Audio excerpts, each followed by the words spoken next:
This is the first of 100 wells we're gonna build in this video. Oh, water!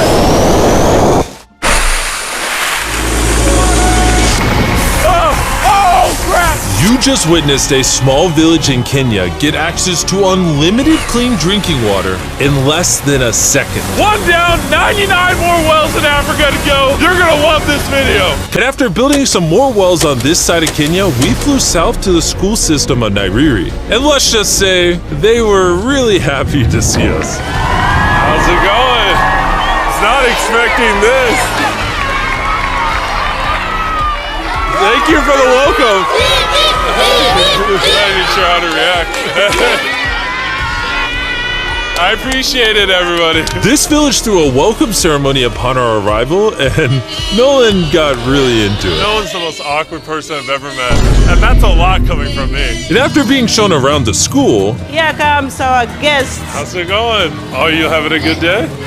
It's nice meeting you. One of the teachers showed me where the students currently get their water, which is from this river. That's extremely unsafe to drink. This is where your students used to get water from? Yes. This is crazy. Yeah. You know, students complaining of diarrhea, infections like typhoid, because this is the water we've been using. So we try to treat, but you see, look at it, you know, but at the end of the day, life has to move on. You have to get some water anyway. This situation is obviously extremely sad. These children's lives are being limited and sometimes cut short from being forced to drink unsafe water. But at least for this village, we're gonna put an end to it right now. I don't think this John's gonna fit. I have a big head. Let's see if we can find some water. Whoa,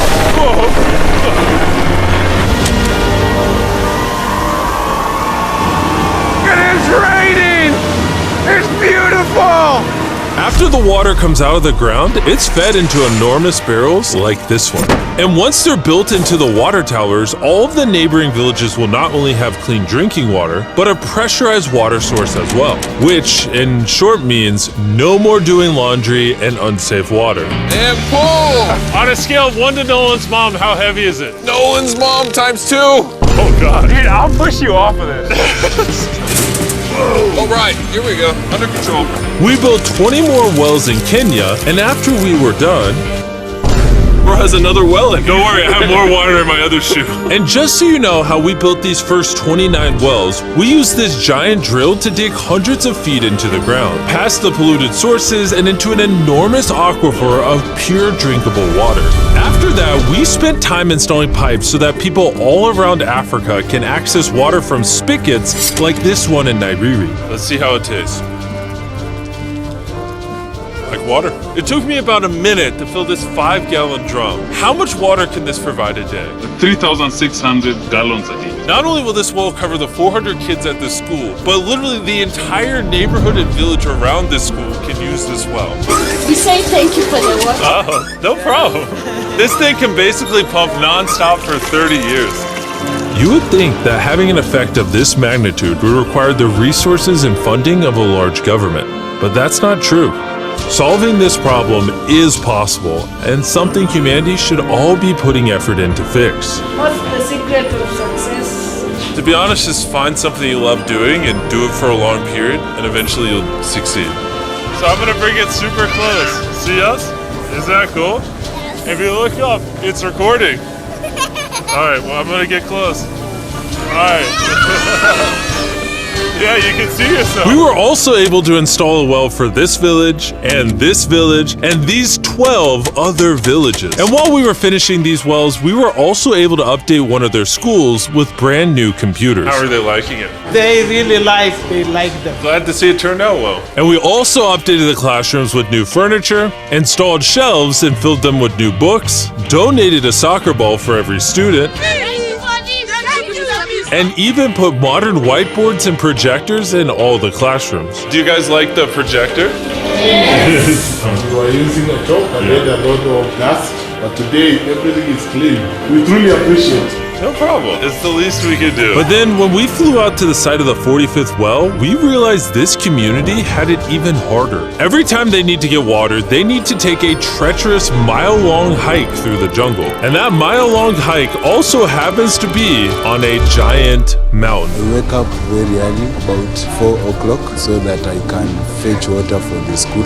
We are not safe fetching water here. That place is very slippery. Chances of getting an injury is very high. So while we worked on their well, the community took me to see how they currently source their water. You guys would have to make this trip how many times a day? 2 times. 2 times a day. Oh, wow. So a typical student would carry something like this? Yes. Oh, gosh. If 200 students did this every day, how hard could it be? It could be very hard. Oh boy. Dang, this is very steep. We're just walking down this mountain forever. Every day. It was actually surprising how difficult this hike was. And these people go through all of that just to get to the spigot. That's water is still unsafe to drink. This is where you guys get your water from normally? Yes. And filled with water, these jugs can weigh up to 40 pounds, which is insane for these children to be carrying up this mountain. The ladies can carry 2 of those. Oh, I totally can as well then. And as soon as these jugs were filled, it was time to head all the way back up. Hurry up, let's go. He's not even sweating or anything. I got it. And now, instead of spending hours a day for unsafe water, their new well is only 10 feet away from the school. So, They can just fill it up here now. I'm too tired. and so we were on our way to the next village where we built our 46th well, but we ran into a little problem. We found out that this village is divided in half by this huge, dangerous river. It may not look like much now, but when the rainy season comes, the water comes up this high and literally swallows this bridge. And why this bridge is such a big deal is the village is over there, the hospital and schools are over there, so they're crossing this bridge multiple times a day. Despite how dangerous this bridge is, it's their only option. This river, when it is swollen, it can sweep away people, students, or even animals. In the recent past, we have lost about 3 people trying to cross this river. This loss of life is insane and absolutely unacceptable. The moment we heard about this, we knew we had to help. So while we started work on a new bridge that would let them reach their well, we then traveled over 2,000 miles from Kenya to the country of Zimbabwe. We've been in Africa for over a week, and we still have a lot more wells to do. You kind of smell. I know it's weird. I showered this morning. Wow. Yeah. If you let me finish, I can put my arms down. Can I count on you two to finish these wells with me? Yes. First on the agenda was to check out a local hospital that was in dire need of clean water. Upon entering, we learned how big of an impact this clinic had on the village. How many kids do you guys give birth to a year here? In a month, about 50. Do 600 births a year? Wow. But unfortunately, the pregnant mothers at this clinic have to walk over a mile just to get water, and then carry these heavy buckets all the way back. However, the good news is we paid for the construction of a new modern well for them. All that needed to be done now was to turn it on. All right, Nolan, are you ready? I'm ready. Over. Let me get a dramatic zoom in. Nolan, I pressed the button. Is it working? It's flowing. Do we want to go check it out? Yes. Let's do it. I love how people are immediately just getting water right now. This is easily the coolest thing ever. Nolan here is a professional dancer. He will join. How do I always end up dancing? What is he doing? Oh gosh. I won't make you watch this anymore. Besides ensuring access to clean water, a lot of the students at this village lack transportation. So we decided to give all of them new bicycles.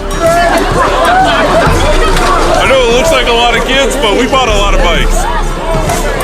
Full disclosure, I don't know how to ride a bike. Jimmy only knows how to give away bikes. Never learned how to ride one. Let's break in all the new bicycles. 3, 2, 1, go! Oh, everyone's passing me. Be careful, I don't know how to ride a bike. I don't want to hit anyone. You want to ride it? All right, go for it, little man. Okay. And after giving away the bikes, we continue building wells until we reach well number 69. This solar-powered well is specially designed to aid the farmers in this village by providing more than enough water for all of their crops and livestock, even during the dry season without any electricity. Each panel is 200 watts. Then it's attached to a pump. That pump can pump 5,000 liters every hour. Basically, it's unlimited amount of water for this entire village. That's incredible. And after we left Zimbabwe, we wanted to continue to give water to communities all across Africa. So we built more wells in Uganda, Somalia, and Cameroon. If you want to see more of what we did in Cameroon, there's a whole video about that coming soon on the Philanthropy channel. Spending time in these villages really made me reflect on the importance of building wells, how it brings water to farms to feed the hungry, how it provides clean conditions for hospitals, and most importantly, how it helps the children of this next generation live long, healthy lives and build the future for all of these communities. We await a new dawn of clean drinking water. Water is life. And with some help from the locals, we finally finished a new bridge that this community can use for the next 100 years. Lives have been saved, families will come together, the worries will be gone. The 100 wells we built in this video will change a lot of lives, but not enough. And finally, Well 100. I'm so sorry.